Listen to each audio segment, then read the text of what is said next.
edition of MLA does not consider the publication type when citing sources. Every type of source follows the same guidelines of 9 key elements as seen here. This video will explain what each core element is and provide some examples of typical citations.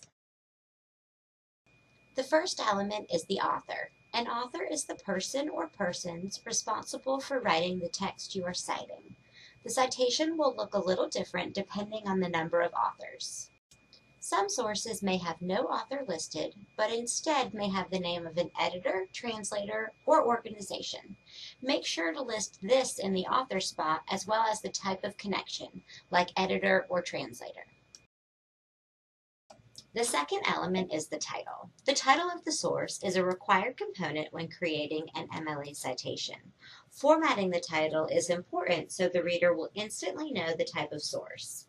If a source is self-contained, then it is written in italics. If a source is part of a larger work, then it needs to have quotation marks surrounding it. A good way to remember this is the rule of big versus small. Italics are used for big things. These things stand alone as a unit. Quotation marks are for smaller things that are often within the larger works. A book is italicized, while a chapter title is in quotations. And the title of an entire journal is italicized, but an article is in quotations. When the source being documented is part of a larger source, like a chapter in a book or an article in a journal, then the larger source is considered the container that holds the source. This is the third core element of an MLA citation.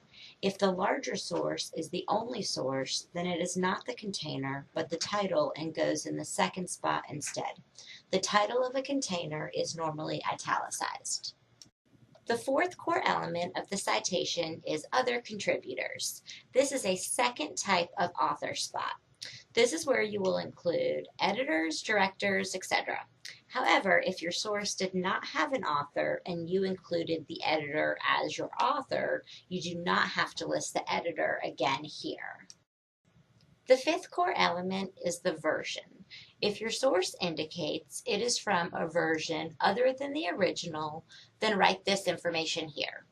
The sixth core element is number. Some sources may be part of a numbered sequence. If so, indicate the volume and number, or in the case of television, season and episode.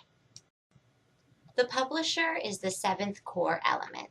The publisher of a work is the organization or person primarily responsible for paying for the work and making sure it was produced. In this section, list the publisher only and not the location of the publisher. The publication date is the eighth component in creating a works cited entry. The publication date is the date in which the source was printed. For this section, include all of the material that is given, such as the month, year, or season. If there are two dates, give the one that is most relevant to the source. The final component of the works cited entry is the location. This depends on the type of source you are using. For print sources, include the inclusive page numbers. For online sources, include the URL or DOI.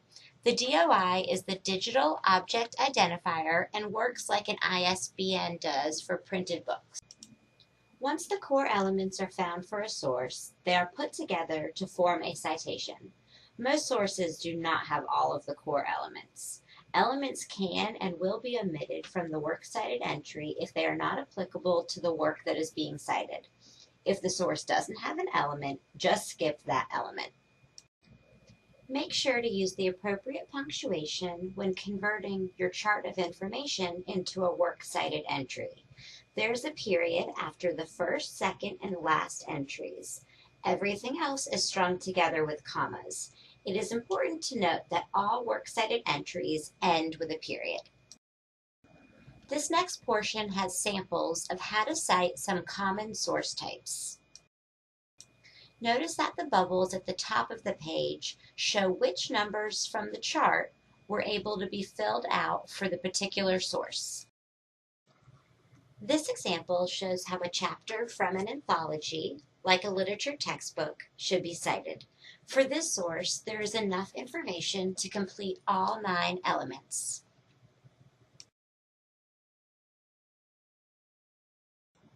On the other hand, this ebook example only has the first, second, seventh, eighth, and ninth components. The next few examples show other types of sources. Notice how each is different, and feel free to pause this video at any time to take a longer look. Ultimately, the information you can find for a source determines what the works cited entry will look like.